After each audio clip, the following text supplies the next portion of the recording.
Thank you all for staying. I'm glad you're here.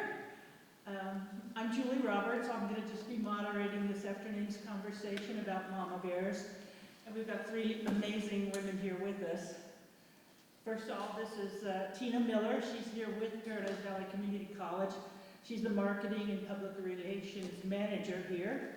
And then next we've got Kathy Young. I can't say anything good enough about her. She's a long-time activist here in Phoenix. She was one of the co-chairs for the Human Rights campaign and a big person with the Marriage Equality campaign when that was going on a few years back. And then we have Andi Young, who now is a psychologist in the area and is currently the co-chair for GLSEN, which is the Gay and Lesbian Straight Education Network. Is that correct? Historically it was. We go by GLSEN now because it wasn't trans inclusive.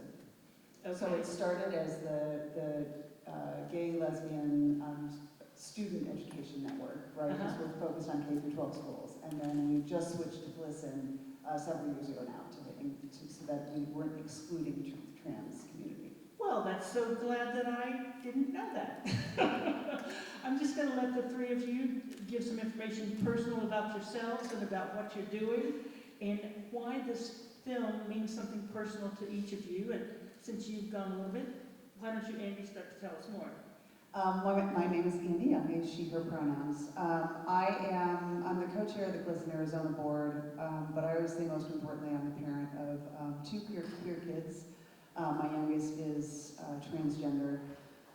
And, films like this to me are important because I feel in my role as an advocate that a lot of times the loudest voices we hear are from the evangelical community that is speaking against our kids and attacking our kids.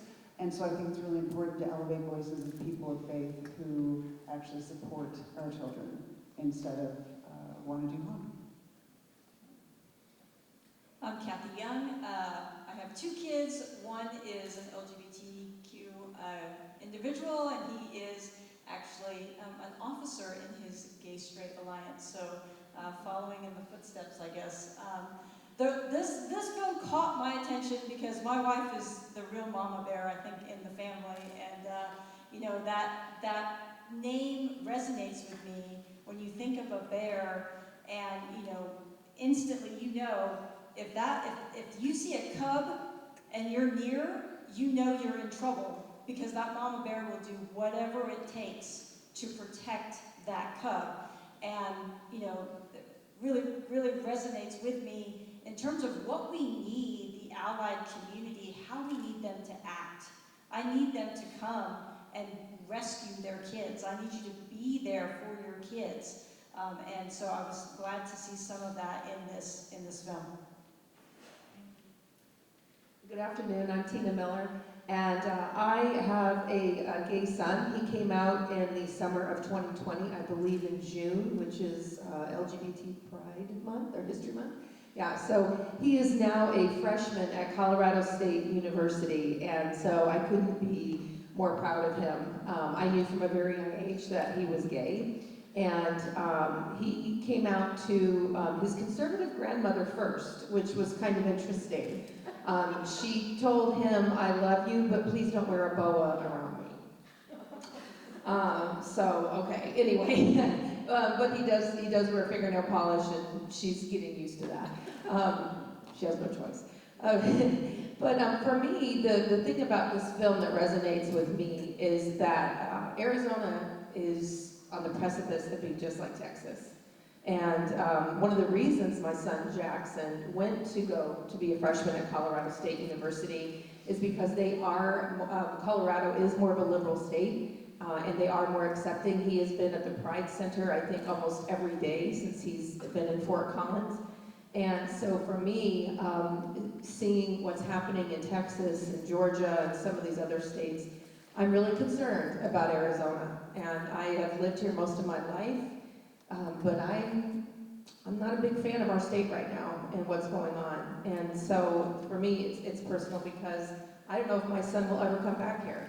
I don't know if he'll ever move back here to Arizona, and that upsets me. But again, I told him as I drove away, bawling my head off, as he's waving goodbye to me in Fort Collins, I told him, now it's time for you to go and live your best life. So let's speak specifically about mama bears. After seeing the film, a second time I would imagine, possibly even the third time, I know I've seen it that many times. So what part of the film, or perhaps a person in the film, struck you as the most moving or the most important message or something within the film itself? What, for each one of you, what struck you the most? Whichever one of you wants to go, it's no matter to me. Esther, Kai, however, whichever name you can remember the most. She led the whole way, right? And her mom had no choice. Like she said, do I want a dead son, right, or do I want a living daughter? And it was her at such a young age to have that kind of confidence and to just lead was so powerful. So I know the film was about moms, but the kids resonated with me so much more than the moms did.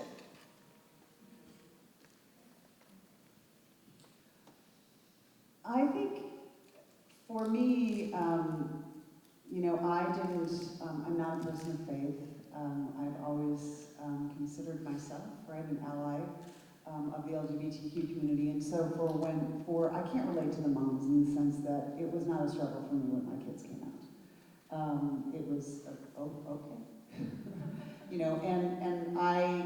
It's never been a choice for me whether or not to support my kids. And so, for me, what really stood out to me was actually Tammy, because I see her as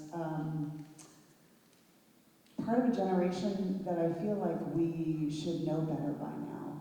And for her to still be struggling as a gay woman to be accepted by her family, that really resonated with me, that we maybe have not come as far as we'd like to believe that we have, in the year 2020, that we still have, adult gay women who are not accepted by their families.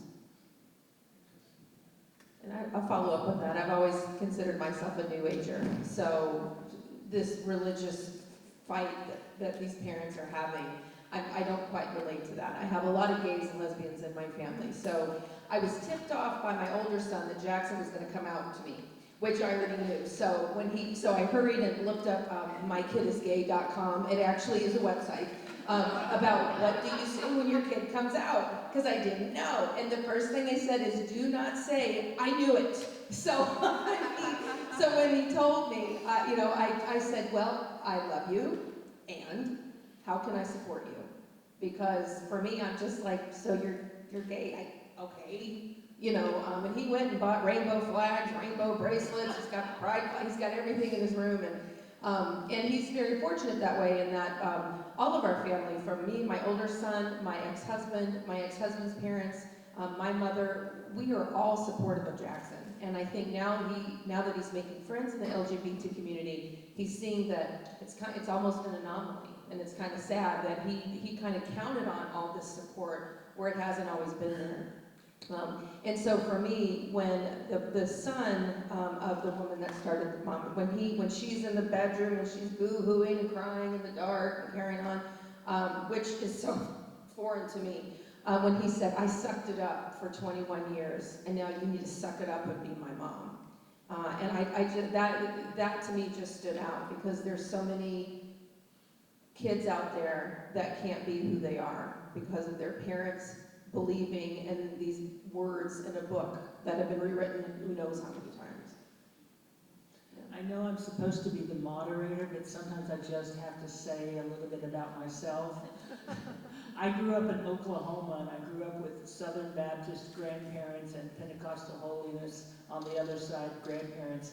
So the religious thing, although my mother stepped out of it, the religious thing was really strong and really underground.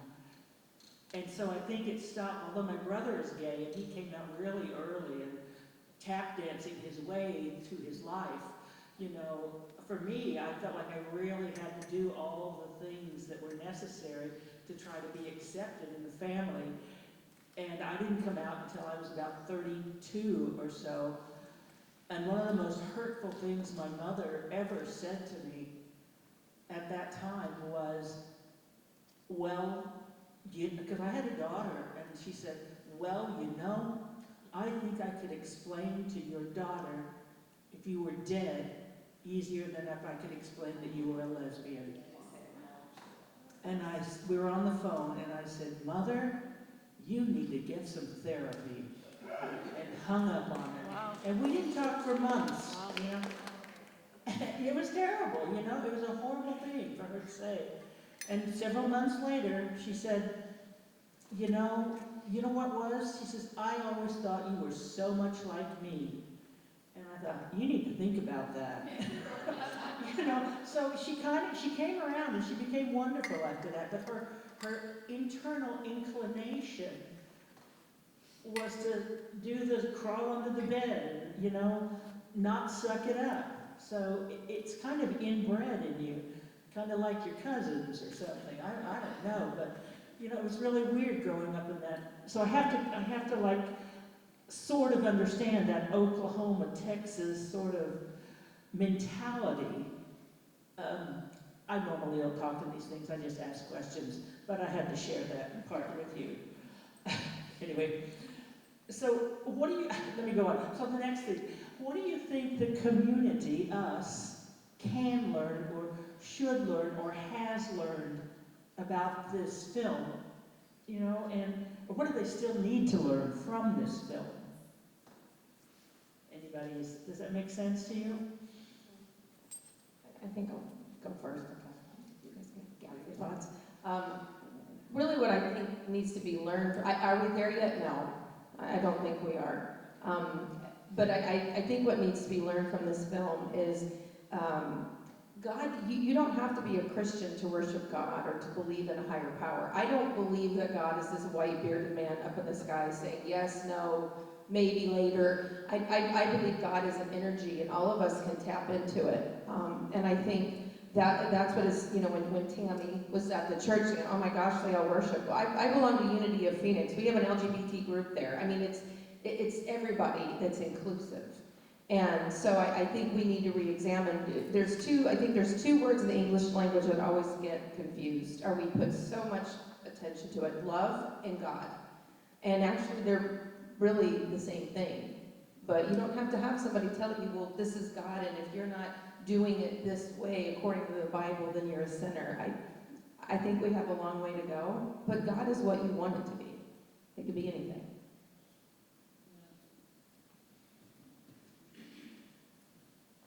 As a gay woman, this film I think just strikes me a little bit different. I see Kim having unconditional love for her daughter. I see Sarah. I struggle with Sarah. I want to like Sarah. I'm not sure I'm there. Like the comment that you made, right? With it's time for you to suck it up. But when she sucked it up, it was, I found moms that would accept me and validate me. And then it was, I'm going to go to comfortable places and get hugs from gay kids. And I'm not, that doesn't sit well with me. I love the whole concept. I love seeing all the people that need it get those hugs. But for Sarah, as the unconditional mom love, that's not the vibe that I get. And so, as a community member, right, we're always going to be skeptical of organized religion and people that are still seeking organized religion to validate the LGBTQ community, because I think we're going to get, a Democratic governor, right, in Arizona this time, sooner than we're going to see organized religion all of a sudden say, ooh, LGBTQ community, right, we're there. I should pray for that. So, I think that, when you talk about for the community to learn, that there's still going to be that struggle, I think. And actually, to piggyback on that a little bit, I think we as moms need to remember, especially us cishet moms, right, need to remember that it's not our journey. And I think sometimes moms fall into that, right, that role of making it more about them than they do about their kids. You know, we have to constantly remind ourselves, I constantly remind myself, it's not my journey. Every time before I go to, and my child doesn't have, neither of my children have the desire to be advocates for themselves. And I constantly check myself and check in with them with what I'm doing. Is this okay with you? Are you okay that I'm going in front of an audience of people and telling people that I have 2 queer kids, right? Are you okay with me sharing parts of your journey? It's not, yes, of course, I want to make changes for them. I want to make their lives better, right? But ultimately, it's not about me, it's about them. Well, so does this film then give you some hope for the future, or not, or, I don't know, or also does it give you any hope for the mainstream religion? Allies taking action Yeah. always gives me hope. And seeing the numbers of that group rise, it means that they're looking for community, they're looking for answers, and so I appreciate that. And then seeing them take action is good, right? Some of them are taking action at the state capitol, right, and being extremely brave. You saw them, signing up to change their vote, right, to change what they had done in the past, and so that action definitely gives me hope for the future. I've been a member of this group for about 1.5 years, and I heard about it after watching Schitt's Creek, and they were on Schitt's Creek. And one of the things that I think there's hope, but I also think it plays out in the entertainment industry is to continue having positive role models. I heard that transgender people are still not represented well in the movie theaters and on TV shows, and it's getting better, but we still have a long way to go.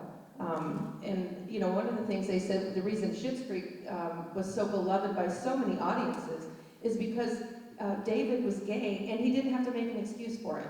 And he wasn't this downtrodden character, he was the protagonist of the whole series, and everybody just accepted it. Is that the reality we live in? Not always exactly, but I hope we can get there. But I think the entertainment industry has something to do with that as well, and to contribute to those positive images and stories.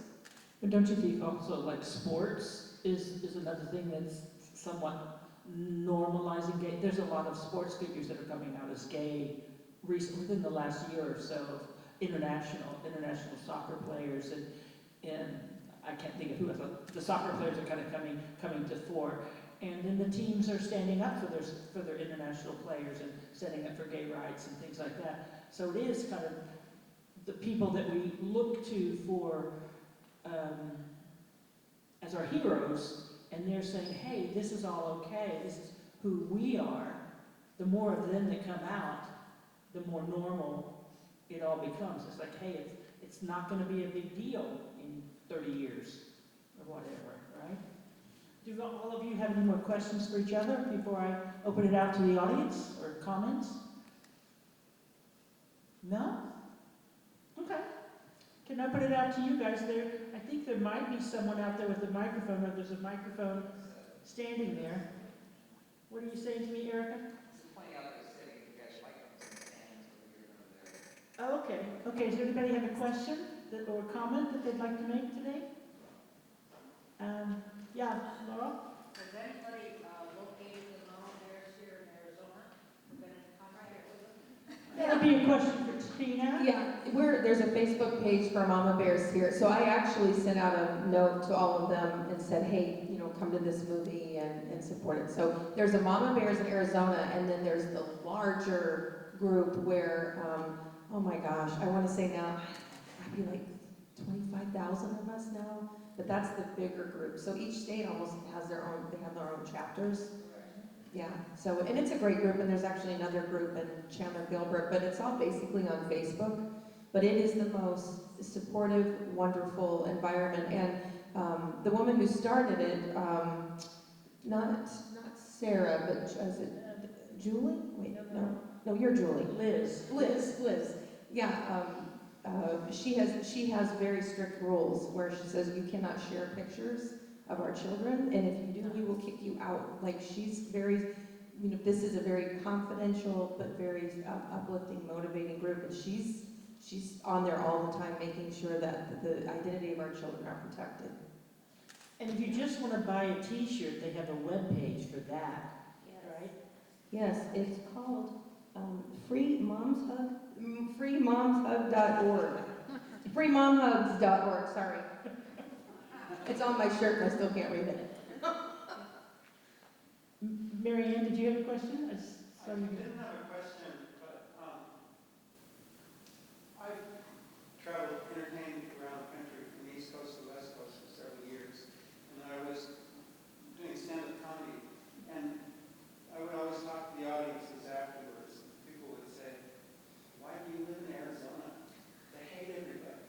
And I would say, "No, the reason I moved from, one of the reasons moving from Seattle to here, if you're a member of the LGBT community in Seattle, because transportation and traffic is so bad, you can't get anywhere. No one would go 10 miles, it'd take an hour to go to a meeting. So it's so splintered, all of the different groups. It's a huge, you can imagine how LGBTQ the Pacific Northwest is.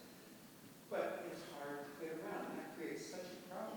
When I moved here, came out about 12 years, started coming out 12 years ago, I found the communities here, all of the organizations, Desperado, Pride is amazing. All of the different groups really work together because here we all join because we have a common enemy.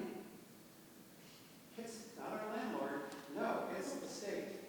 And we've come so far in just almost 2 decades that I've been here, that what everybody worked together has done. I didn't even know about Mama Bears. I mean, I think it's amazing. I'll be happy when there's 300,000 members. Then we'll really get things. So we all do what we can, but the more you know. And that's it. But thank you for this. Yeah, I think Mama Bears is like about 900 members here in the Arizona chapter, something like that. Yeah, so, and if you want to join, please join.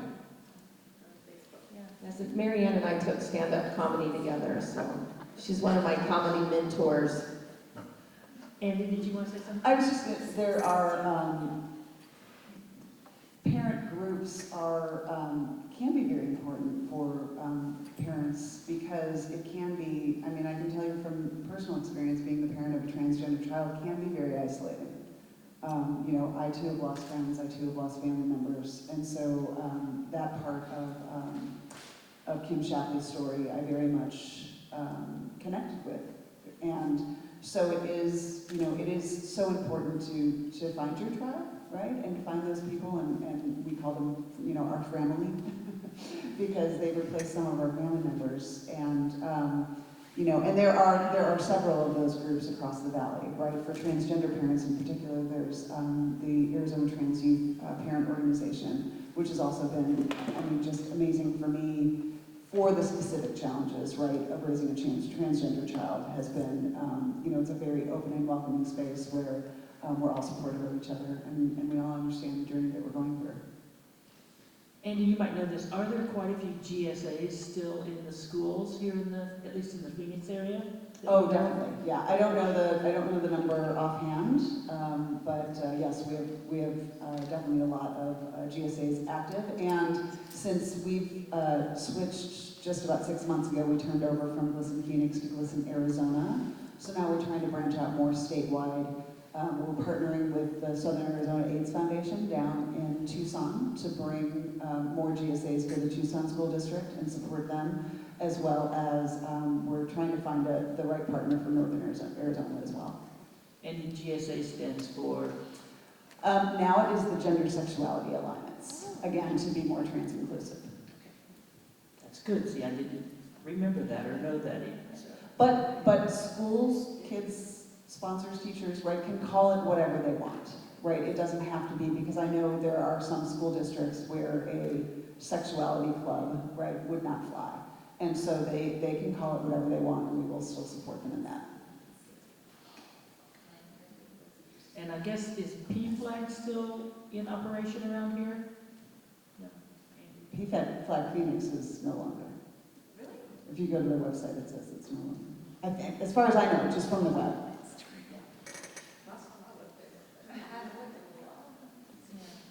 Things change, apparently. Yeah. So are there any more questions or even comments? If you want to say something? Okay, I'm sorry, I see one back there. I just have a comment. I actually came out in 1981, and I grew up Southern Baptist and went through a lot of struggles, and finally came out to my mom. And my mom was very involved in the church. And so this concept of a mama bear is not new. I had a mama bear, and I'm very, very thankful for that. And so it's nice to see that it is a bigger group and that there is a lot more support for kids now. So I wanted to come to this because I still live in a household of evangelical Christians who actually accept me for who I am, but I know that it's not easy. So, yeah, just a comment. Thank you. Anybody else up here want to say something, or shall we close it off? I don't know. Well, thank you all for staying to hear what we had to say. Thank you for watching Mama Bears with us. If you want to become a Mama Bear, you could go to their Facebook page and sign up, and they'll decide whether they want to accept you or not. I think that's how it works. One of those there are a secret couple of societies. questions. I also think, I'm sorry? They'll give you a hug. Maybe you'll get a hug. Oh, by the way, I was back in Oklahoma. I'm from there. I did meet Sarah Cunningham and her son Parker last week, and we had drinks and hors d'oeuvres together. And she really is a very genuine person. She doesn't, I don't know, she's kind of coming around to unconditional love. And maybe that's what she's been striving for, but maybe hasn't quite gotten to the wholeness of it yet, which is where she wants to be. I think you could hear that in the end. You know, Yeah. when she was talking in the end over whatever the scene was. I think you could hear that realization that she wasn't there, but it sounds like I agree. She's moving in that direction. Yeah, I think with starting to do the marriage equality and starting to give that "I'll be your mom at your wedding" thing, that's kind of where she just started to find her footing, I believe, and that's another part of. She had said to me that if you were interested in being part of that, being a mom at someone's, same-sex marriage, that there was part of the Mama Bears website or Facebook page that you could go in and put your name in there, or maybe even a dad, if you're a dad, see some dads out there too. If you were interested in doing part of that, you could do a stand-up, or stand-in, sorry, not stand-up. Thank you all for staying with us, and go hug each other before you leave. Thanks, bye.